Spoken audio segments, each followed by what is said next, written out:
예배 제가 기도하고 시작하겠습니다. 기도드리겠습니다. 사랑의 아버지 하나님 감사합니다.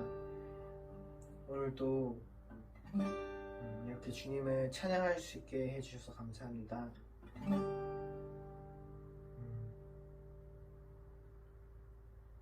이 지금 함께 드리는 온라인 예배를 넘어 우리 삶이 예배가 되게 하시고 우리 삶에 하나님의 통치가 임하는, 그래서 하나님의 나라를 경험하는 우리들 될 수 있게 주님 도와주세요. 감사드렸고 예수님의 이름으로 기도드립니다. 아멘. 이렇게 찬양하실게요.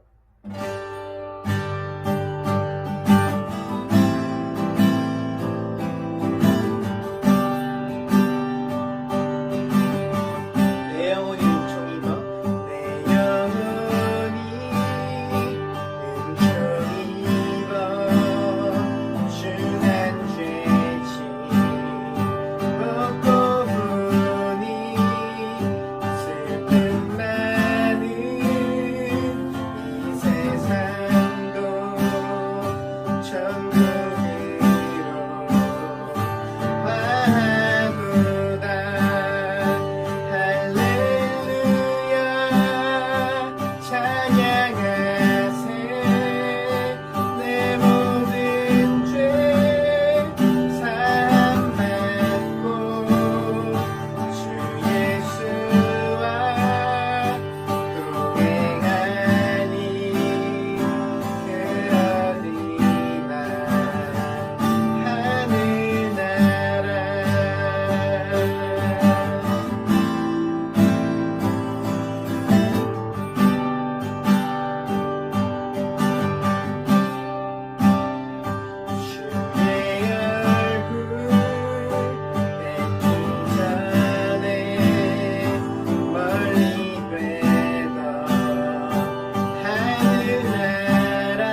좋으시며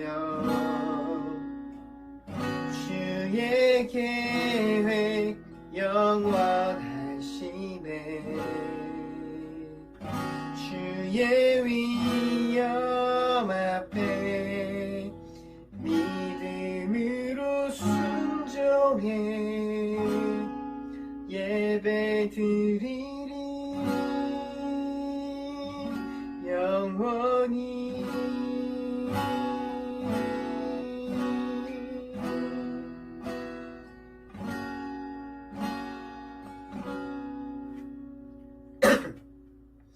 시간 잠깐 같이 기도하겠습니다.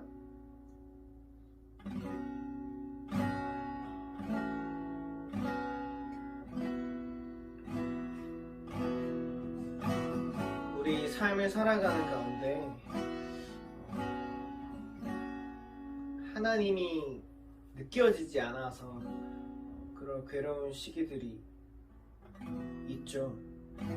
그때 여전히 우리의 구름 너머에 계시는 하나님을 바라보아야 할 것입니다. 이 시간 함께 같이 기도할 때는 우리의 상황과 또 감정과 어떤 느낌 그 너머에 역사하시는 하나님을 우리가 신뢰하면서 나아갈 수 있도록 함께 같이 기도했으면 좋겠고 또 예배를 위해서 같이 기도했으면 좋겠습니다. 기도드리겠습니다.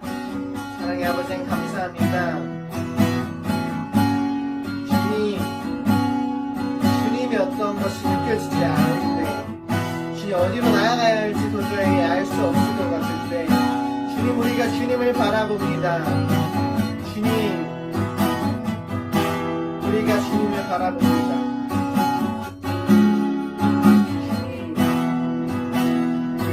바라볼 때, 눈을 들어 주님을 바라볼 때 그곳에 계신 주님의 마다를 주겠습니다. 우리 연약한 가운데 역사하시는 주님 우리가 바라보며 나아갈 수 있게 도와주시옵시고 그 신뢰함으로 우리 삶의 걸음걸음을 지켜주시옵소서.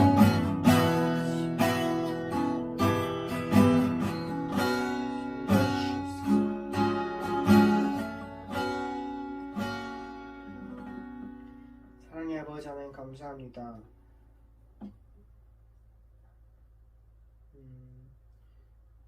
우리가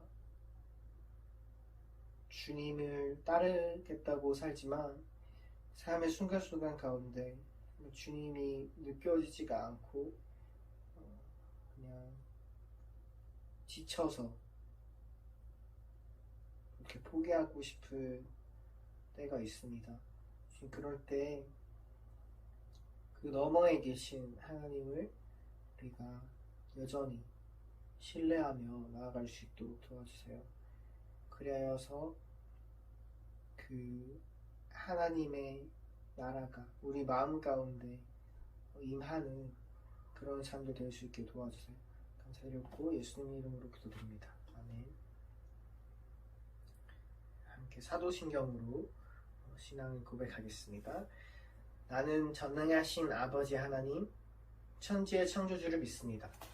나는 그의 유일하신 아들, 우리 주 예수 그리스도를 믿습니다. 그는 성령으로 잉태되어 동정녀 마리아에게서 나시고 본디오 빌라도에게 고난을 받아 십자가에 못 박혀 죽으시고 장사된 지 사흘 만에 죽은 자 가운데서 다시 살아나셨으며 하늘에 오르시어 전능하신 아버지 하나님 우편에 앉아 계시다가 거기로부터 살아있는 자와 죽은 자를 심판하러 오십니다.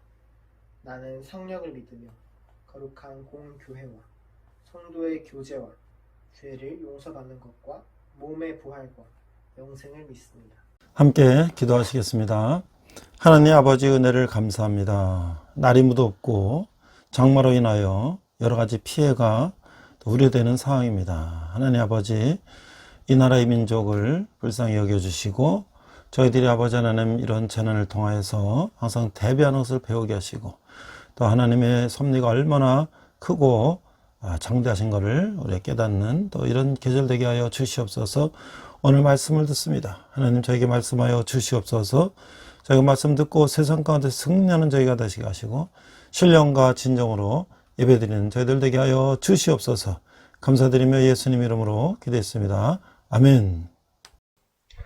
안녕하세요. 이번 시간은 백목사의 세상 읽기, 이태리의 베르디의 오페라 나부코에 대해서 알아보도록 하겠습니다. 자, 이 개요는요, 주세페 베르디가 작곡하고 데미스토클레 솔레라가 대본을 쓴 오페라인데요. 자, 원작은 1836년에 오키스타 아니세 브루주아와 프란시스 코르누가 저술한 연극 나부코도소르 이것인데요. 이 나부코도소르는 느부갓네살을 이태리식 발음으로 한 것이고요. 구약 성경에 나오는 바벨론의 포로를 주제로 한 오페라입니다. 1841년에 완성되고 1842년에 이탈리 밀라노의 라스칼라 오페라 극장에서 초연되었는데 대성공을 거두어서 베르디가 오페라 작곡가로서 이름을 널리 알린 계기가 되었다고 합니다. 이탈리아 통일운동과 맞물려 이 오페라에서 신바벨로니아에 박해당하는 유대인들을 유럽 열강의 압제에 시달리는 이탈리안들과 비유하는 것으로 받아들여졌고, 이에 따라 이탈리아 민족주의가 고향에도 크게 기여하였다라고 하고 있습니다. 자, 등장인물은 이제 나부코, 느부갓네살 있고요. 아비가일레, 나부코의 양녀가 있고, 페네나, 나부코의 친딸이 있고, 이스마엘레, 예루살렘 왕의 조카, 자카리아, 예루살렘 대제사장, 그 다음에 안나, 이게 스가랴겠죠? 스가랴의 누이, 아브달로, 바빌론의 군인, 대제사장, 이렇게 이제 바알 제사장이에요. 이런 이제 등장인물이 나오는데, 자, 줄거리는 1장에 보니까 나부코가 이끄는 바벨론의 군대에 유대인들은 패전하고 예루살렘이 포위되었다.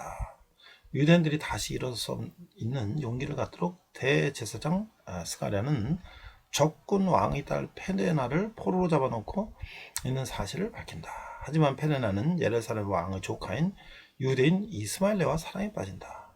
이스마엘레가 페네나와 함께 도절하는 순간에 또 다른 딸이자 이스마엘레를 사랑하던 아비갈레와 나부코가 도착한다.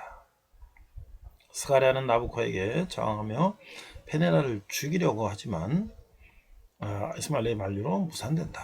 이에 유대인들은 이스마엘레를 조국을 배반한 여자로 저주한다. 자, 2장에서는요, 방 안에 혼자 남은 아비갈레는 자신의 노예였다는 사실을 알게 된다. 나부코가 페네나에게 왕자를 물려주었다는 소식과 함께 그녀가 모든 이스라엘 포로들을 석방하려고 명령한 소식까지 들려오자 아비갈레는 기필코 왕위를 되찾을 것을 다짐한다. 아비갈레는 나부코가 죽었다는 허위 정보를 이용해 목표를 이루려 했지만 그 직전에 나부코가 돌아온다. 나부코는 유대인들의 전율에도 차가려와 유대인들의 목숨을 위협하면서 자신을 신으로 공포한다. 곧이어 하늘에서 떨어진 벼락을 맞아 나부코가 쓰러지고 왕관이 땅에 떨어진다. 그리고 곧 실성한다. 이게 성경에 기반을 한 이야기를 이렇게 각색을 한 거죠. 3장은 드디어 아비갈레는 왕위를 찬탈한다. 왕자에 앉은 그에게 재간 한 사람이 유대인 포로들의 처형에 서명을 요구하자 초란 걷어만 건친 나부코에게 최종 결정을 서명할 것을 요구한다. 거절했던 나부코가 서명하자 그의 딸 페네나의 목숨을 걱정한다. 페네나 역시 유대교를 개종하여 처형 대상이 됐기 때문이다. 나부코는 아비갈레는 단지 노예일 뿐이라고 말했고, 아비갈레는 이 품고 있던 노예의 역사를 찢어버렸다. 나부코는 새로운 여왕의 편이 되어버린 근위병들에게 체포당한다. 유브라데스강 기슭에서 순교를 기다리던 유대인들은 나라라는 슬픔의 노래를 부른다. 4장이에요. 나부코는 신에게 그동안 죄를 치우치고 목숨의 기도를 한 후 다시 빼앗긴 왕위를 되찾기 위해서 시라인과 손을 잡고 바벨론으로 향한다. 그는 처형이 되기 전 자신의 딸 페네나를 구하고 아비갈레는 자살한다. 아비갈레는 죽기 전 페네나의 용서를 구하고 영원한 사랑 이스마엘레와 결혼할 수 있도록 왕에게 간청하고 오페라는 박을 내린다. 이렇게 돼 있어요. 자, 이게 이제 성경을 약간 이제 각색을 한 것이지만, 여기 이제 그 유명한 이제 노래가 나오죠. 시브리 노예들의 합창. 그래서 아주 유명한 노래죠. 그래서 여기에 이제 그 아주 장엄한 시브리 노예들이 부르는 노래가 나오는데, 여기서 이제 잃어버린 아름다운 내 조국, 이런 이제 노래가 나오는데, 우리가 아주 자주 듣고 참 들을 때마다 감동 있는 그런 히브리 노예들의 합창이죠. 거기서 이제 당대 이 평론가 얼를 살펴보면 이것은 이 1848년 혁명 당시 나부코는 이탈리아의 이야기가 아니라는 이유로 이탈리아 민족주의에 충실하지 못하다는 비판을 들은 바 있는데, 그 후에 이제 이탈리아 통일운동이 진행되고 베르디 명성도 파져가면서 이 노래는 이탈리아 민족주의, 나아가 이탈리아 그 자체를 상징하는 노래로 자리매김했다.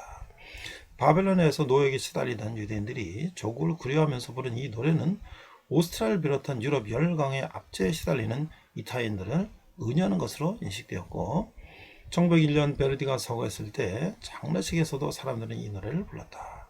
공식적인 계획이 있었던 것은 아니고 누군가 충동적으로 노래를 시켰는데 주변 사람들이 이에 동참하면서 합창으로 노래가 된 것이다. 마치 우리 아리랑을 부르는 것처럼 자연스럽게 이렇게 부르는 거예요. 현대 이탈리아에서 이 노래를 국가로 지정하자는 여론도 좀 있다. 이탈리아의 공식 국가는 따로 있지만 이 노래도 국가를 상징하는 노래로서 자주 불려지고 있다. 예를 들면 2000년 이태리 토리노 동계올림픽 개막식에서도 불렀고, 이탈리아 정당의 북부동맹은 이 노래를 당가로 지정해서 당 행사 때마다 부르기도 한다. 자, 가사를 보면 나라라 성념이여 빛나는 날개를 타고 내 조국 산비탈과 언덕에 내려앉아라. 부드럽고 따뜻한 산들바람, 코에 맴도는 감미로운 흙냄새. 그리어라 요단 강둑, 시원해 무너진 탑을 반갑네. 탑들 반갑네. 잃어버린 아름다운 내 조국, 가슴에 사무치는 그리움. 현명한 예언자의 황금 하프여, 어찌 버드나무에 달린 채 잠잠한가. 우리들 가슴 속 추억을 되살려 지난 날이 어땠는지 말해주렴. 아니면 솔로몬의 운명처럼 구슬픈 비탄의 가락이라도. 아니면 주님께 용서와 자비를 간구하라. 고난을 견디도록 힘을 주소서. 고난을 견디도록 힘을 주소서. 고난을 견디도록 힘을 주소서. 고난을 견디도록. 이런 식으로 되어 있는데요. 제가 이제 이거 첫 소절만 한번 유튜브에 있는 거를 잠깐 한번 보도록 하겠습니다.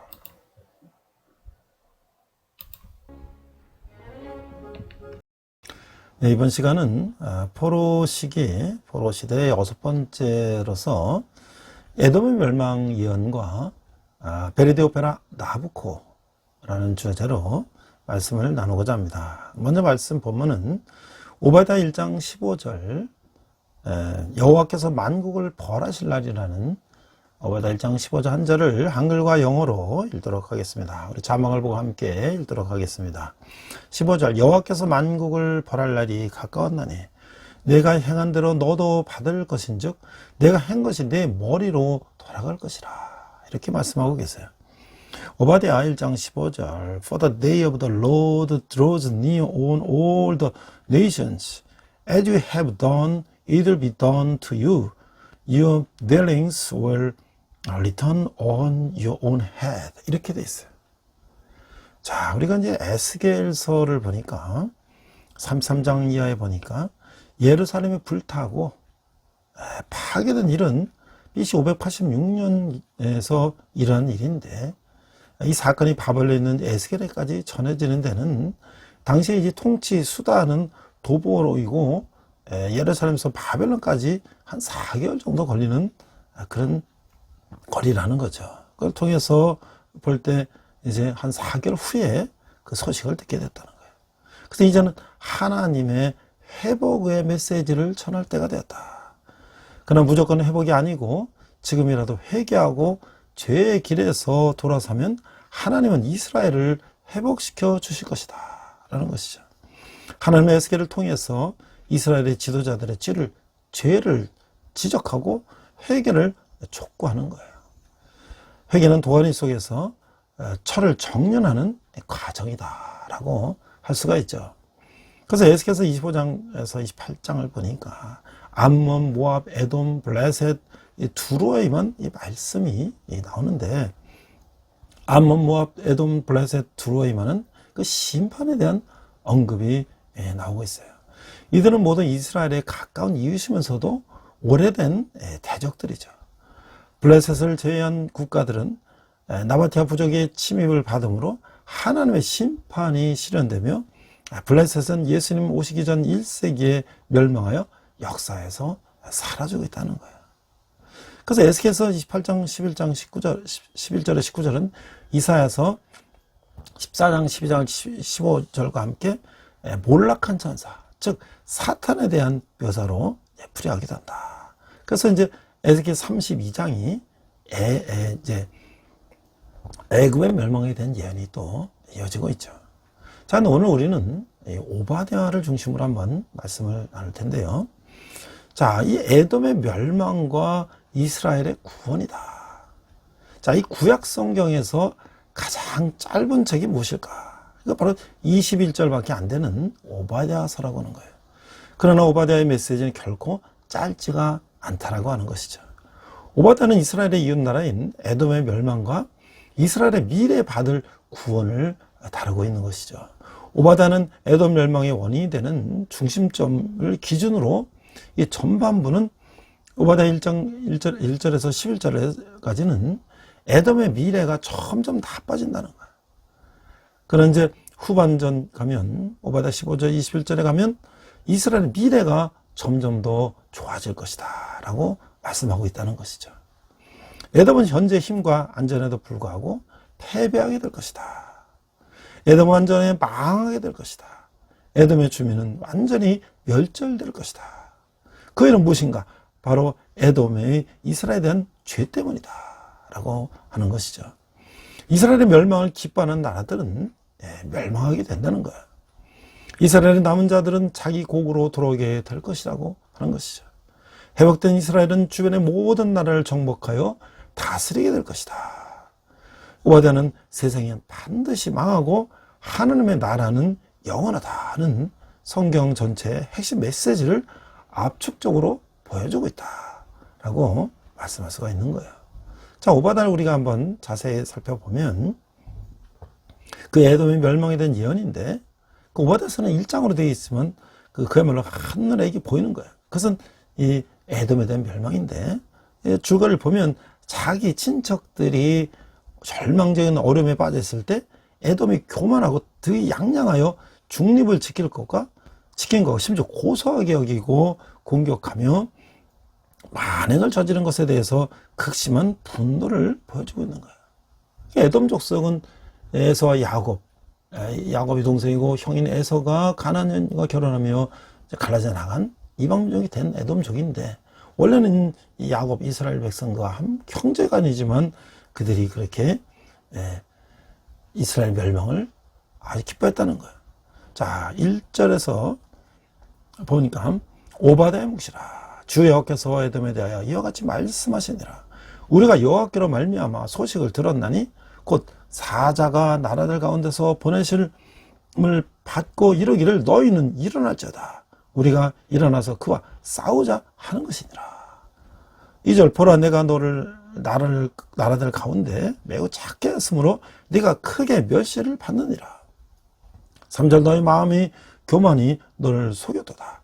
바위 틈에 거주하며 높은 곳에 사는 자여 내가 마음에 이르기를 누가 능히 나를 땅에 끌어내리겠냐 하니 4절 내가 독수리처럼 높이 오르며 별 사이에 깃들을지라도 내가 거기서 너를 끌어내리라 여호와의 말씀이라. 그러니까 이 에돔 족속은 이 페트라의 그 바위 틈 속에서 이제 살고 있는데 그럼에도 불구하고 하나님이 너희들 다 끌어내릴 것이다. 그래서 이 에돔의 죄를 보니까 10절에 내가 내 형제 야곱에게 행한 포악으로 말미암아 부끄러움을 당하고 영원히 멸절되리라 라고 말씀하고 있어요. 자, 만약 하나님이 정의로우시다면 에돔은 반드시 언젠가 똑같은 운명에 처하게 될 것이다 라고 하는 것이죠.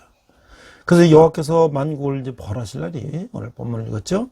15절 여호와께서 만국을 벌할 날이 가까웠나니 내가 행한 대로 너도 받을 것인즉 내가 행한 것이 내 머리로 돌아갈 것이라. 16절 너희가 내 성산에서 마신 것 같이 만국인이 항상 마시리니 곧 마시고 삼켜서 본래 없던 것 같이 되리라. 자, 이 그날이 올 때 이스라엘은 구원을 받고 승리를 거둘 것이며 여호와의 날에 전 세계에 퍼져 있는 이스라엘 남왕국과 북왕국의 포로들은 그 땅으로 돌아올 것이며 여호와께서 왕으로 다스리실 것이다 라고 17절에서 21절 말씀하고 계시는 거예요. 자, 여호와께 속할 나라를 보니까 17절 오직 시온산에서 피할 자가 있으리니 그 산이 거룩할 것이요 야곱 족속은 자기 기업을 되릴 것이며 18절 야곱 족속은 불이 될 것이며 요셉 족속은 불꽃이 될 것이요 에서 족속은 지푸라기가 될 것이라. 그들이 그들 위에 붙어서 그들을 불살을 것인즉 에서 족속에 남은 자가 없으리니 여호와께서 말씀하셨습니다. 19절 그들이 네겝과 에서의 산과 평지와 블레셋을 얻을 것이요 또 그들이 에브라임의 들과 사마리아의 들을 얻을 것이며 베냐민은 길앗을 얻을 것이며 20절 사로잡혔던 이스라엘의 많은 자손은 가나안 사람에게 속한 이 땅을 사르바까지 얻을 것이며 예루살렘에서 사로잡혔던 자들 곧 스바라서에 있던 자들은 네겝의 성읍들을 얻을 것이니라. 21절 구원받은 자들이 시온산에 올라와서 에서의 산을 심판하리니 나라가 여호와께 속하리라. 이렇게 말씀하고 있는 거예요. 자, 그래서 이게 그 오바다라고 하는 이 성경 말씀은 그 에돔의 멸망에 대해서 예언하고 있는데 여기는 이제 회개 초가 없어요. 너희들은 이제 더 이상 두고 볼 수가 없다는 얘기죠. 그 에돔은 항상 이제 유다를 미워했어요. 에돔은 야곱의 형 에서의 후손들이라서 유다는 형제 나라지만 그들은 역사적으로 오랜 앙숙 관계를 이어오고 있었다는 거예요. 느부갓네살 왕이 이끄는 강력한 군대가 예루살렘을 침공하여 멸망시키는 동안 에돔 사람은 오히려 바벨론의 약탈자 편에 서 가담했다는 거예요.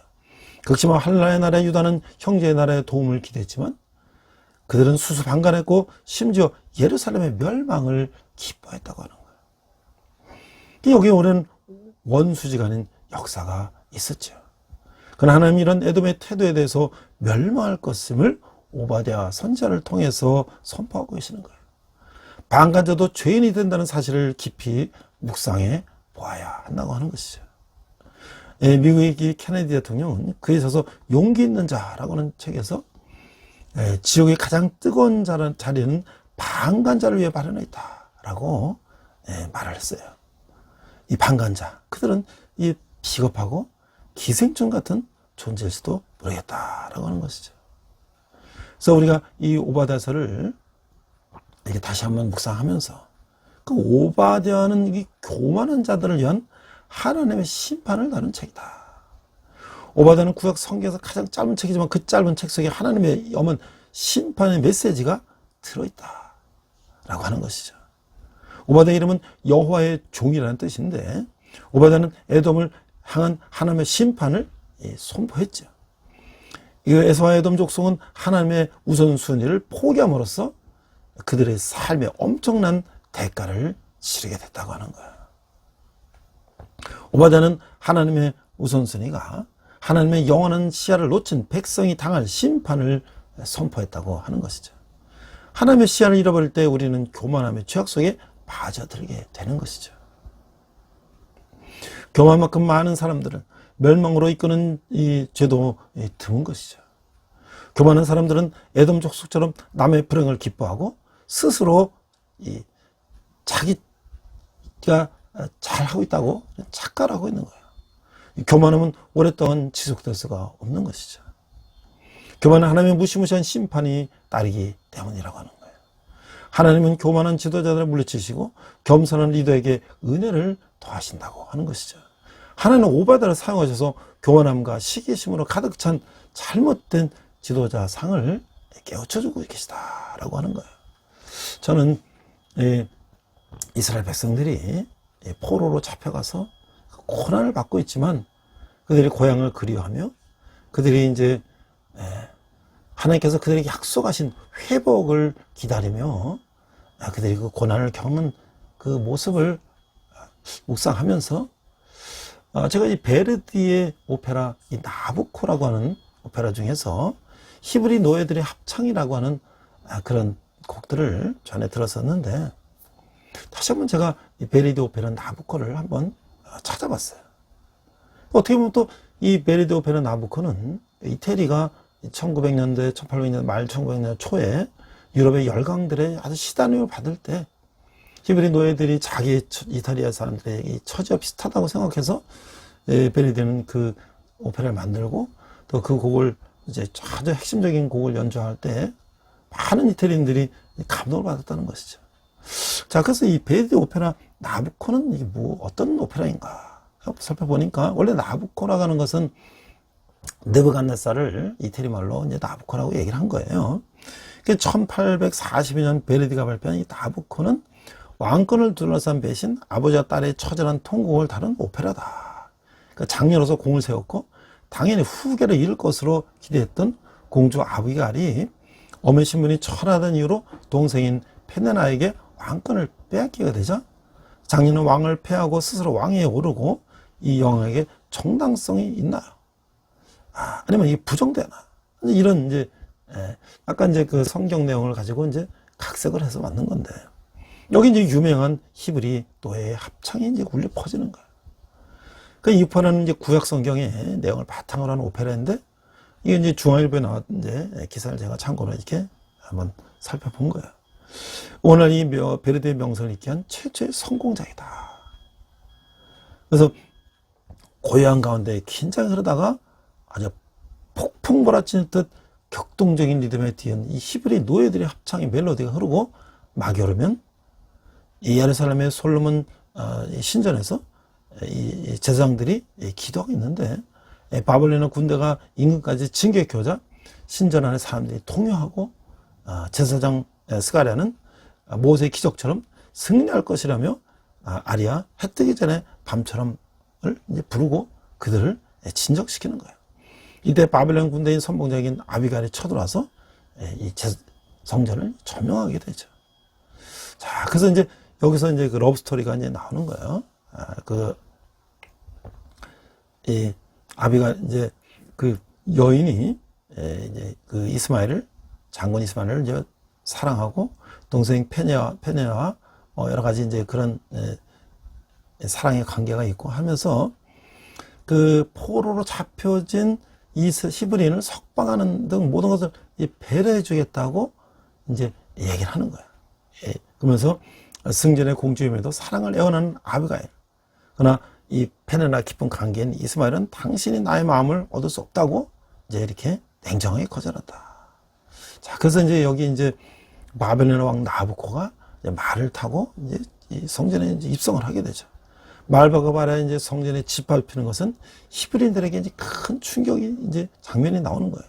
그들이 격렬히 저항하자 하늘을 찌르듯 분노한 이 느부갓네살은 저항에 대한 응징으로 신전을 약탈하고 모두 불태우라고 이제 명령을 하는 거예요. 자, 그러면서 이제 장면이 바뀌면서 이제 그 왕위 계승 관계에 이제 이런 얘기들이 이제 나오고요. 또 아비갈은 결국 아버지인 나부코의 사랑을 앗아간 이 페냐를 없앨까 하는 생각을 하게 되고, 어머니와 원통하고 비극적인 죽음을 알고 난 뒤 과격해진 이 연산군의 모습, 뭐 이런 이제 어떤 사랑과 뭐 이런 것들을 좀 각색해서 넣은 거죠. 그때 이제 바알교 제사장이 들어와서 페네나 공주가 히브리교로 개종하였으며 히브리 노예들을 풀어주고 있다고 이제 보고를 하고 있는 거예요. 이를 막기 위해서 아비갈이 왕이 되어야 한다고 이제 부추기는 거예요. 마치 이제 고레스 왕의 이제 포로 석방이나 이런 것들을 다 이제 엮어서 이제 이 오페라를 각색을 한 거죠. 그래서 이 느부갓네살이 히브리 왕관을 쓰면서 이제 히브리 신은 사라졌으며 나는 왕이 아니라 신이다라고 이제 느부갓네살이 뭐 이렇게 선포를 하는 거죠. 그 순간 벼락을 맞은 나부코 느부갓네살은 쓰러지고 왕관이 떼구르고 떨어지죠. 우리가 이제 그 성경 보니까 느부갓네살이 이제 그 완전히 비참한 명을 처하는 거를 이렇게 표현한 거예요. 그러고서 이제 쓰러진 나부코는 정신이 이상해지고 떨어진 왕관을 아비갈이 스스로 집어서 이제 머리에 쓴다. 그래서 바벨론 왕궁에서 아비갈이 왕관을 쓰고 왕자에 앉아 있고 만 백성이 모두 그녀를 찬양하고 있다. 정신이 오락가락한 나부코가 등장하며 왕관을 쓴 그녀를 보고 분노하지만 아비갈은 배교한 페네나와 히브리인 모두를 처형하려 한다. 유프라데스 강가에서 히브리 노예들은 고향을 바라보며 그 유명한 히브리 노예들 합창을 부르고 스가랴는 그들을 위로한다. 먼저 이렇게 이야기는 전개되지만 여기서 이제 그 참 히브리 노예 합창이라는 그 곡이 장엄한 곡이 나오는데 그 가사를 보니까 이렇게 되더라고요. 가라 상념이요, 가라 내 상념이요, 금빛 날개를 타고 날아가라. 가라 부드럽고 따뜻한 바람이 불고 향기에 찬 우리 조국의 피탈과 언더로 날아가 쉬어라. 요단의 큰 강둑과 시온에 무너진 탑들에 참배를 하라. 오 너무나 사랑하는 빼앗긴 조국이요. 뭐 이런 식으로 진행이 되는데, 자, 이 히브리 노예들이 그 고향을 그리면서 그 포로 생활 중에서 고향을 그리면서 그 불렀던 그 노래를 보면서 참 얼마나 이들이 참 비참한 운명이 있지만 그래도 그들이 하나님이 그들을 회복해 주신다는 그 희망의 메시지를 그들은 이제 선지자를 통해서 계속 듣고 있는 거죠. 그래서 그들은 이제 다시 결국은 고레스 왕의 포로를 다 풀어주라는 칙령에 의해서 예루살렘으로 돌아오게 되는 거죠. 자, 이게 이제 이 포로로 잡혀간 하나님의 백성을 향해서 회복을 약속하는 이 하나님, 이 내용들은 성경이 곳곳에 나오는데 그 시편 137편에 보면 이 바벨론 강가에서 고향을 생각하며 부른 가곡이 나오죠. 시편 137편을 보니까 우리가 바벨론의 여러 강변가에 거기에 앉아서 시온을 기억하며 울었도다. 2절 그 중에 버드나무에 우리가 우리의 수금을 걸었나니 이는 우리를 사로잡는 자가 거기서 우리에게 노래를 청하며 우리를 황폐하게 한 자가 기쁨을 청하고 자기들을 위하여 시온의 노래 중 하나를 노래하라 하미로다. 4절 우리가 이방 땅에서 어찌 여호와의 노래를 부를까. 5절 예루살렘아 내가 너를 잊을진데 내 오른손이 그의 제주를 이룰지로다. 6절 내가 예루살렘을 기억하지 아니하거나 내가 가장 즐거워하는 것보다 더 즐거워하지 아니할진데 내 혀가 내 입천장에 붙을지로다. 7절 여호와여 예루살렘이 멸망하던 날을 기억하시고 에돔 자손을 치소서. 그들이 말이 버리라 헐어버리라. 그 기초까지 헐어버리라 하였나이다. 8절 멸망할 딸 바벨론아 내가 우리에게 행한 대로 네게 갚는 자가 복이 있으리로다. 9절 내 어린 것들을 바위에 메어치는 자는 복이 있으리로다. 이렇게 137편은 노래하고 있어요. 이 포로로 잡혀간 이스라엘 백성에게 그 이방신을 위한 노래를 부르라고 강요하고 있는 거야. 3절에 우리를 사로잡은 자가 거기에서 우리에게 노래를 청하며 우리를 황폐하게 한 자가 기쁨을 청하고 자기들을 위하여서 시온의 노래 중 하나를 노래하라. 참 이게 비참한 거죠. 우리가 일제치하에서 뭐 징용을 가거나 말이죠. 뭐 여러 이제 그렇게 정신대나 여러 이제 갔을 때 그 일본군이 우리 반 아리랑을 이제 불러서 자기 천황을 해서 부르라고 그러고 얼마나 우리가 참 비참하겠어요. 슬프고. 그 여호와를 송축하는 노래를 이제 그들의 유흥용으로 불러라. 강에 억울하고 두고 온 고향 땅이 생각이 나서 바로 그 읊은 시가 시편 137편이라고 하는 거예요. 우리도 우리 선배들도 일제에 나라를 빼앗기고 그 고통과 슬픔을 담은 노래가 많아 있었죠. 그중에는 이은상 씨가 지를 쓰고 김동 씨가 곡을 붙인 가고파 그런 노래가 있어요. 내 고향 남쪽 바다 그 파란물 눈에 보이네. 이런 노래가 있죠. 그거 참 비교하면 그 같은 심정이 아닐까 생각이 드는 거예요. 또 일제에 정확한 시인 이상하 시인이 지금은 남의 땅 빼앗긴들에도 봄은 오는가 라는 시도 이 시편의 맛을 담는 시라고 하는 것이죠. 그래서 이태리 작가 베르디가 오페라 나부코에서 3장에서 히브리 노예들이 합창한 이 시편을 배경으로 하고 있다고 하는 거예요. 자, 그래서 이제 아마 그 예레미야 52장 이하에 보면 바벨론으로 잡혀간 이 포로의 전체 인원은 아마 지배자 계급만 계수할 것 같다. 그 숫자를 다음같이 계수하는데 느부갓네살 7년에 3023명, 느부갓네살 18년에 830명, 또 느부갓네살 24년에 715명 이런 식으로 잡혀간 사람들이 나오고 있는 거예요. 또 에스겔 33장 이하에 보니까 선지자들의 임무는 파수꾼과 같은 것이다. 적들이 침입하면 파수꾼은 백성들에게 경고를 발휘하는 그 임무를 갖게 되는 것이다. 오늘 크리스찬들은 이 시대의 복음 파수꾼이 되어야 한다는 사실을 우리가 염두에 두고 이 말씀을 읽어야 된다고 하는 거예요. 하나님 이제 그들의 회복을 받을 것이라는 위로와 함께 회복을 약속해 주고 계신다. 그들은 다 양 같은 존재들이고 그 양들을 이끄는 참 목자는 하나님이시라는 것을 알려주고 있는 거죠.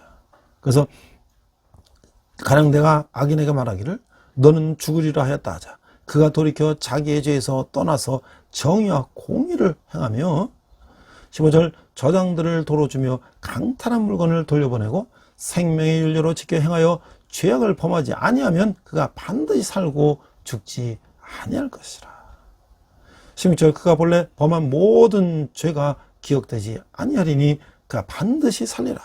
이는 정의와 공의를 행하였습니다. 라고 말씀하겠어요. 또 에스겔 34장 37절에 보니까 34장은 하나님이 이제 그들이 회복을 받을 것이라는 위로와 함께 회복을 약속해 주고 계신다.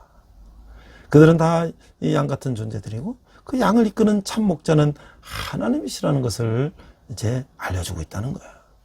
그 선한 목자와 악한 목자를 비교하고 있는 것이죠. 35절 보니까 에돔은 이스라엘 멸망에 대해서 냉랭한 반응을 보였기 때문에 멸망을 다시 당할 것이다 라는 것을 우리가 알 수가 있는 것이죠. 또 36장에 보니까 황무해진 이 이스라엘 땅에 사람이 살 것이라는 말씀함으로써 그들이 고국으로 돌아가게 된다는 것을 희망을 주고 계시다. 그 옛 땅에 들어갈 백성에게 새 영을 주실 것을 말씀하고 계시는 거예요. 그게 바로 새 언약이라고 하는 것이죠. 그 언약은 예수님에서 완성되는 언약인데 여기 37장에 마른 뼈가 생기를 받아서 살아날 것 같은 맥락이라고 하는 것이죠. 옛 언약은 들판 위에 쓰여졌고 범 위에 기초되었으며 모두에게 가르쳐야 할 것을 드리며 하나님의 법적 관계를 맺도록 인도한 것이었다. 반면에 새 언약은 마음속에 쓰여지고 사랑에 기초하며 모두에게 알려져야 하는 것이고 하나님과 개인적인 친근한 관계를 맺도록 하는 것이다. 그래서 에스겔 37장에 마른 뼈를 살리시는 하나님이 이 생기를 불어넣으니 흙으로 인간을 창조해서 생기를 넣어 생명이 되게 하시는 하나님. 바로 창세기 2장 7절에서 이미 하나님 우리를 인간을 창조할 때 하셨던 것이죠. 7절 보니까 여호와 하나님이 땅의 흙으로 사람을 지으시고 생기를 그 코에 불어넣으시니 이 사람이 생명이 되니라. 이것은 바로 예수님을 통해서 완성되는 회복이다 라고 하는 것이죠.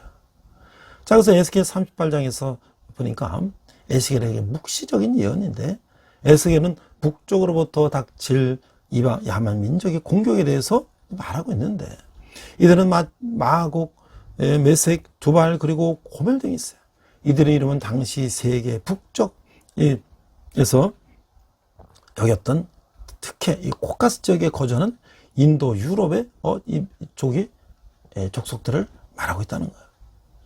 이들은 신원미상의 인물인 곡의 지배를 받고 있는데 곡은 우주적인 악의 세력을 의연한 이런 명칭일 수도 있다.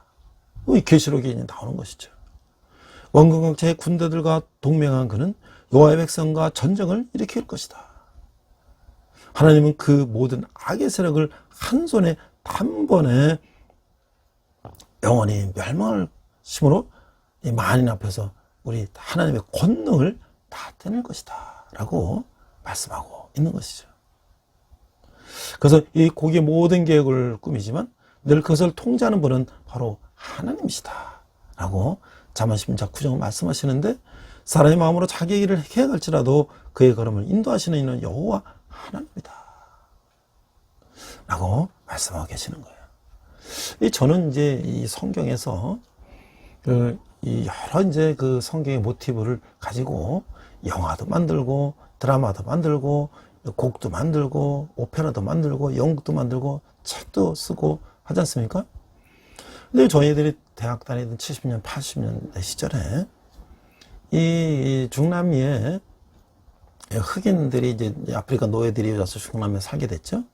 그 흑인 그룹이 이 보니엠이라는 흑인 그룹이 있었어요. 흑인 혼성 남녀 그룹이 있었는데 아주 레게라고 하는 그 중남미의 그 리드미컬한 그 아주 그 리듬으로 아주 세계적인 명성을 얻었던 그 보니엠이라는 그룹이 있었는데 그들이 한창 유명했던 노래 중에 하나가 리버스 바빌론, 바빌론의 강가에서 이런 노래였어요. 근데 이게 70년, 80년 뭐 이럴 때 막 고고나 뭐 디스코 이런 게 막 막 가장 유행했으니까 많은 젊은이들이 뭐 그 곡을 맞춰서 춤추고 막 이제 뭐 그랬는데, 근데 그 곡이 무슨 곡이냐? 이 곡이 바로 그 가사가 시편 137편. 그 이스라엘 백성들이 노예로 잡혀가서 그 슬픔 가운데 있을 때 이 바벨론 군인들이 너희들 노래 한번 불러봐. 우리 응? 바벨론에서. 그래서 그 슬픔을 부른 노래가 바로 그거였다는 거예요.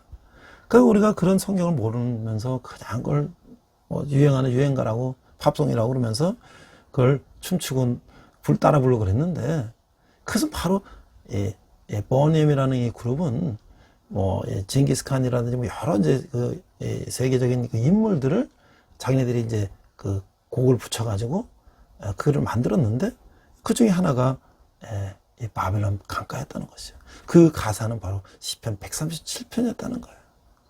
자, 여기 이제 제가 이제 버니엠의 바벨론 강가에서 이제 기사를 한번 검색해 보니까 뭐 이런 기사가 나와요. 그러니까 바벨론이 이제 지금 이라크에 있는 그 메소포타미아 지역이 세계 문화유산이 됐다. 그래서 이제 그게 이제 세계 문화유산은 됐는데, 그것이 뭐 세계 이제 4대 이제 인류 문명 발상지다. 그랬는데, 거기는 바로 티그리스 강과 유프라데스 강이 이제 만나는 그런 곳이죠.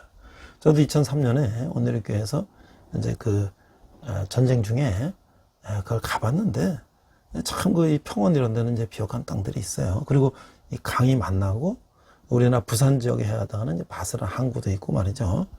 그래 돼 있는데, 그 세계 7대 불가사인 공중정원과 이 바벨탑이 있던 도시로서 잘 알려져 있다. 바로 이제 이라크의 남쪽 우리나라 광주 광해시 정도에 해당하는 데가 바로 갈대아 우르 지역이에요. 거기 저도 이제 그 우리 한국군 부대가 서해부대, 제마부대, 공병대하고 의무부대가 그 미군이 그 광주 공항 같은 거를 이제 이렇게 점령해서 기지를 쓰고 있는데, 그 안에 이제 우리도 있었기 때문에 거기도 이제 제가 이제 우리 팀하고 같이 갔는데, 그 주위에가 뭐냐면 바벨탑이 있는 거야. 바벨탑. 그게 바로 바벨론의 바벨탑이 있는 거야. 그래서 이 바벨탑은 구약 성서 창세기에서 노아의 후손들이 대형수 교만해져서 하늘에 닿도록 탑을 세우려다가 하나님의 진노를 사게 돼서 중단됐다. 그래서 언어가 다 혼자 보게 됐다. 그런 우리 성경 기록이 있잖아요. 그래서 바벨론은 기원전 2세기부터 6세기까지 흑망을 반박하여 세워진 그 여러 문명의 집합지였다. 그래서 그 벽돌로 싸서 말이죠. 그 바벨탑을 진흙으로 벽돌 싸고 역청이나 콜타로. 그게 바로 이제 노아의 홍수 이후에 이제 짐승들이 땅속에 묻히면서 지금은 아스팔트 콜타르 같은 걸 발라가지고 이제 그 탑을 말이죠. 바벨탑이 작은 게 아니에요. 아파트 뭐 한 20, 30층 높이로 쌓아 올라간 거예요. 그래서 그것을 이제 세웠다는 거죠. 그래서 아름답게 이 채석된 벽돌로 벽을 사고 유프라데스 강물로 운하를 만들어서 뭐 그랬는데, 여기 이제 그 바벨론 거기에 그들이 이스라엘 백성들을 포로로 잡아와서 거기에 이제 포로로 잡혀간 이스라엘 백성들에게 그들이 그 노래를 불러봐라. 그래서 그 가사가 아까 137편, 시편 137편에 있는 그 가사를 가지고 다시 한번 이렇게 설명을 해보면, 우리가 바벨론의 여러 강변 거기에 앉아서 시온을 생각하며 울었도다.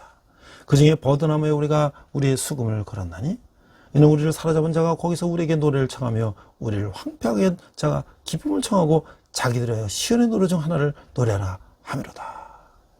근데 이 노래가 이렇게 되는 거예요. By the rivers of Babylon there we sat down, yeah we wept when we remember Zion. 1절이 바로 이렇게 되는 거예요. By the rivers of Babylon, 바빌론의 강가에서 there we sat down, 우리가 거기 앉아 있었을 때 yeah we wept when we remembered Zion, 우리가 시온을 생각하며 울었더라. 그러니까 사실은 유대인들은 이제 7명만 모이면, 성인이 7명 모이면 회당을 짓고 거기서 하나님의 말씀을 이제 나눠야 되는데, 바벨론이 그 우상나라에 갔으니 그 회당도 지을 수 없고 그래서 그들은 이제 회당이 없을 때는 강가에 모여서 그들의 말씀을 나누는 거예요. 근데 거기에 이제 바벨론 군인들이 그들에게 그런 모욕을 주니까 얼마나 그들이 참 그 심정이 비참했겠어요. 그러나 하나님께서는 그런 고난을 통해서 그들이 솔로몬 이후에 교만하고, 물론 우리 창세기에서 아담과 하와부터 그들이 하나님을 배반하고, 모세의 출애굽도 그렇고, 뭐 하여튼 솔로몬 이후에 남과 북이 분열되면서 또 가나안 정복 시대도 그랬고, 계속 그들은 이제 삼손 시대도 그랬고, 하나님을 거역하고 배반하다가 결국은 바벨론의 포로 잡혀서 70년 동안을 이제 고생을 하다가 이제 드디어 하나님께서 하나님의 때에 그들을 풀어주실 때, 그들은 지금도 이제 2000년이 뭐 3000년이 이제 2500년이 지났지만 절대로 그들은 하나님을 배반하지 않고 철저하게 하나님만 믿고 따르는 그런 민족이 됐다라는 것은 참으로 그 고난이 유익이라고 하는 사도 바울의 말씀이 생각나는 것이죠. 마지막으로 우리가 이제 오늘 말씀을 생각해 보면서, 하나님은 자신의 권한을 오용하거나 남용하는 그런 사람들을 심판하신다. 이 교만은 리더에 있어서 멸망의 선봉이 된다. 리더는 겸손의 비밀을 아는 사람인데, 리더는 하나님 앞에서 자신의 한계를 인정하는 사람이다. 리더는 하나님이 높여주심을 체험하는 사람이다 라고 하는 거예요. 이 진정한 리더의 마음은 하나님을 영화롭게 하려는 동기로 가득 차 있다. 리더는 하나님의 소명을 자신의 사역의 근거로 갖고 있다고 하는 것이죠. 하나님 리더의 삶과 성취에 있어서 최상의 자원이 된다. 그 리더는 자신의 뿌린 씨앗을 거두게 된다. 지혜로운 리더는 눈물의 순간에도 씨앗을 뿌리지만, 어리석은 리더는 편안하다고 착각하는 가운데 미래를 위해서 아무런 준비도 하지 않는다. 그는 자신에게 임하게 될 미래의 재앙을 차곡차곡 쌓을 뿐이다. 리더는 무감각한 영혼들에게 영적인 각성의 깨달음을 일깨워주는 사람이다. 탁월한 리더는 사람들의 문제가 무엇인지 깨닫게 도와주는 그런 능력을 갖고 있다는 것이죠. 그래서 탁월한 의사소통 능력은 탁월한 리더의 기본 자질이다. 그래서 이제 느헤미야와 에스라와 이제 이런 인물들이 나오는 거죠. 스룹바벨과. 그래서 포로가 해방되고, 그 다음에 이제 다시 예루살렘에 돌아갔을 때 성벽은 다 무너지고 성전은 다 불타 없어지고 다 폐허가 된 그 장면을 보고 느헤미야는 통곡을 하면서 다시 이제 백성들을 모아서 이제 그 성벽을 재건하고, 성벽이 재건돼야지 성전이 이제 안전하게 보호될 거 아니겠어요? 또 이 성이 백성들이 안전하게 보호를 받고, 그래서 다시 성전을 세우고, 그 다음에 학자 에스라를 통해서 그들이 매 7년 안식년마다 성경을 다 읽으라 그랬는데, 몇백 년 동안 성경을 다 잊어버리고 다 읽지도 않고 잃어버렸는데, 학자 에스라를 통해서 다시 성경을 읽게 되고, 그들이 이제 하나님이 심판을 받은 후에 이제 하나님을 절대 떠나지 않는 백성이 됐다. 그래도 어떻습니까? 지금 이스라엘 통곡의 벽에 가보면 아직도 성전은 회복되지 않았고, 거기 통곡의 벽이라는 서쪽 벽만 남아있는데, 이스라엘 유대인들은 거기밖에 올라갈 수가 없어요. 그 성전 위에 올라갈 수가 없습니다. 국제법상 2차 세계대전 이후에 이스라엘 유대인들은 그 성전에 올라갈 수 없어요. 우리 같은 관광객들은 올라갈 수가 있는데, 그래서 저는 성전터도 다 보고 다 왔지만, 그들은 통곡의 벽에서 예루살렘 성전이 다시 재건되기를 기도하는 것이죠. 우리가 이 교만과 방탕이 얼마나 우리에게 커다란 멸망을 가져온다는 것을 다시 한번 깨닫고, 이제 그것을 회복해 주시고 예수님께서 우리에게 이제 성령을 부어주실 때, 우리는 정말 이 험악한 세상 가운데서 우리에게 이 구약의 역사를 통해서 그것을 완전히 이루어 오신 예수님을 우리가 이제 다시 시작을 통해서 깨달으면서 우리 예수님의 능력에 힘입어 이 험난한 세상 가운데서 승리하는 저와 여러분이 될 것을 주님의 이름으로 축원합니다. 이렇게 기도하겠습니다. 하나님 아버지의 은혜를 감사합니다.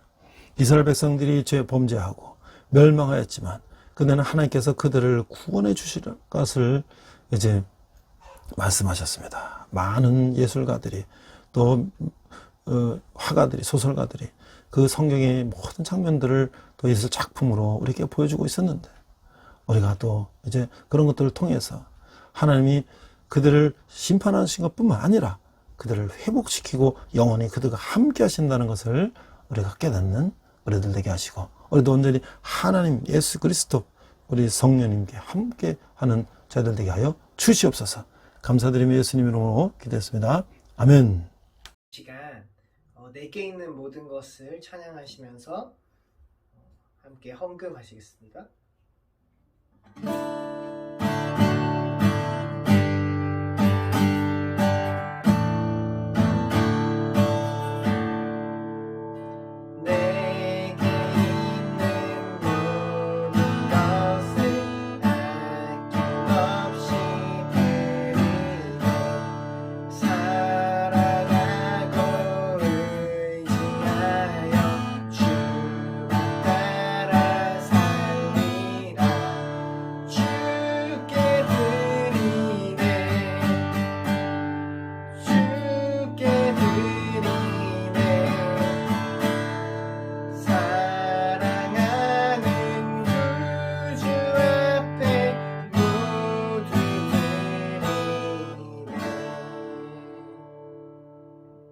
자, 이제 날씨가 아주 무덥고 이제 비가 오고 말이죠. 참 어려운 날씨가 됐습니다.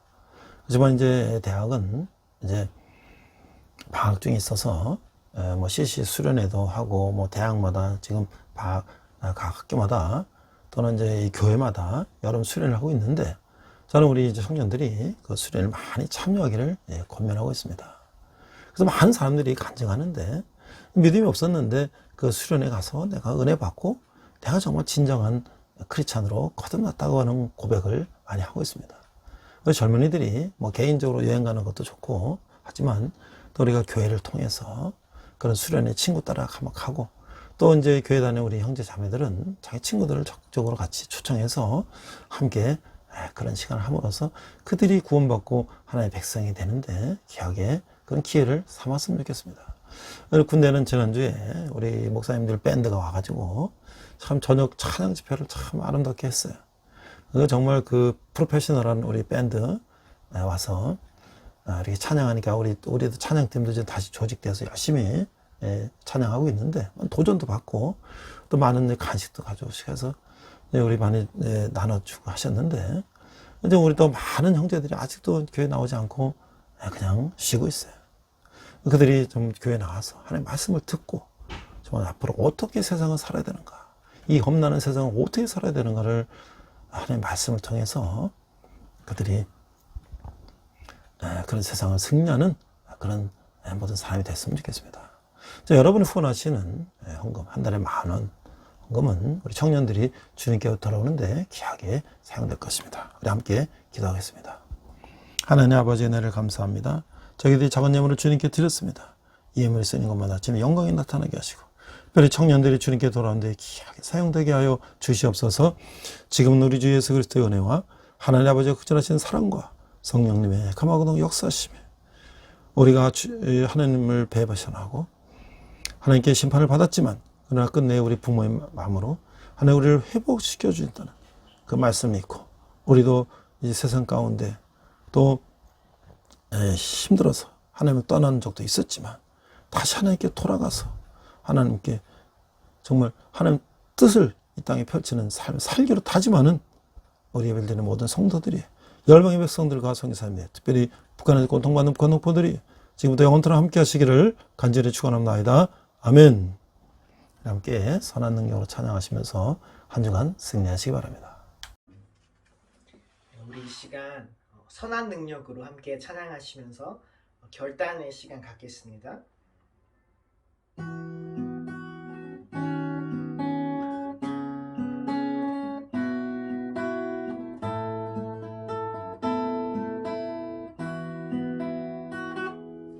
그 선한 힘에 고요히 감싸여 그 놀라운 평화를 누리며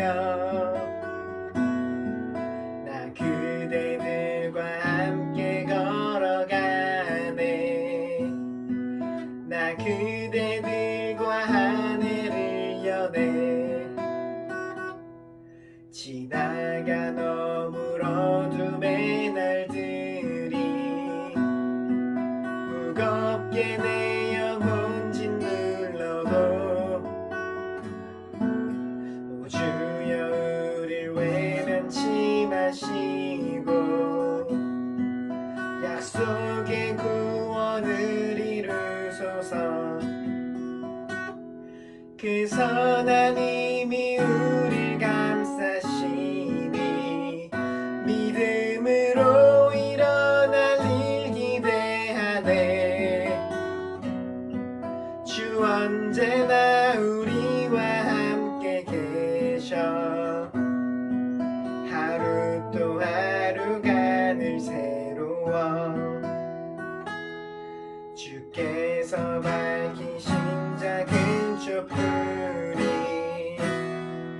어둠을 헤치고 타오르네 그 빛에 우리 모두 하나 되어 온 누리에 비추게 하소서 그 선한 힘이 우릴 감싸시니 믿음으로 일어날 일 기대하네 주 언제나 우리와 함께 계셔 하루 또 하루가 늘 새로워 이 고요함이 깊이 번져갈 때 저 가슴 벅찬 노래 들리네 다시 하나가 되게 이끄소서 당신의 빛이 빛나는 이밤 그 선한 힘이 우릴 감싸시니 믿음으로 일어날 일 기대하네 주 언제나 우리와 함께 계셔 하루 또 하루가 늘 새로워 그 선한 힘이 우릴 감싸시니 믿음으로 일어날 일 기대하네 주 언제나 우리와 함께 계셔 하루 또 하루가 늘 새로워 주님과 동행하시는 복된 한 주 되시길 축복합니다.